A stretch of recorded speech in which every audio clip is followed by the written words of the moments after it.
Kaweefube ono yatumiddwa season 1 2017 nga wakutambulira mu masaza okuli Buweekula, Gomba, Buddu ne Bulemeezi okulaba nga abantu mu masaza ago baddamu okulima emmwanyi. Atongozeddwa Katikkiro Charles Peter Mayiga ne baminisita be ab'ebyobulimi okuli Oweekitiibwa Martin Kasekende ne Amis Kakomo, era nga bwe batuuse e Bulemeezi batandikiddewo omulimi Kiza Stephen e Butikwa n'abalambuza omusiri gw'emmwanyi gwa yiika 7. Ebituttwa bino biri 15.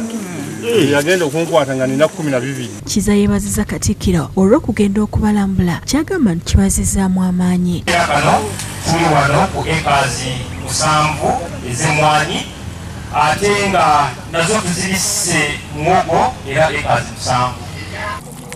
Abantu ba Buganda bonna baleme kwekanasa kulima.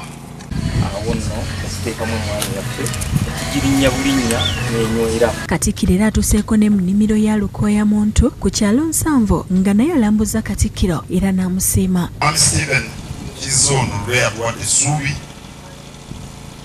era nayagadde enzige mu nnimiro yennyini eteekateekeddwa. Tewali ajja kukugabira ssente zinaakuwonya bwavu abavubuka abali wano. Kubanga Omuganda agamba nti teweerimidde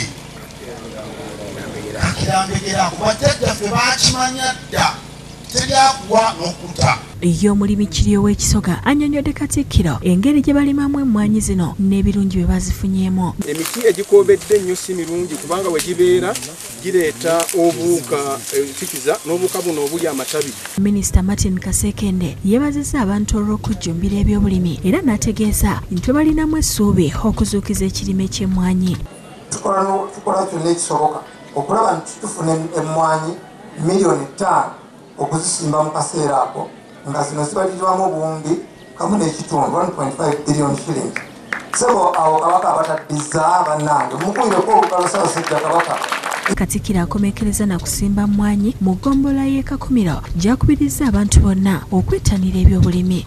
Omuntu mu Buganda tayinza kugoba bwavu okujjako ng'asookedde ku kulima kubanga ekyo kyamanyi kye kimwetoolodde.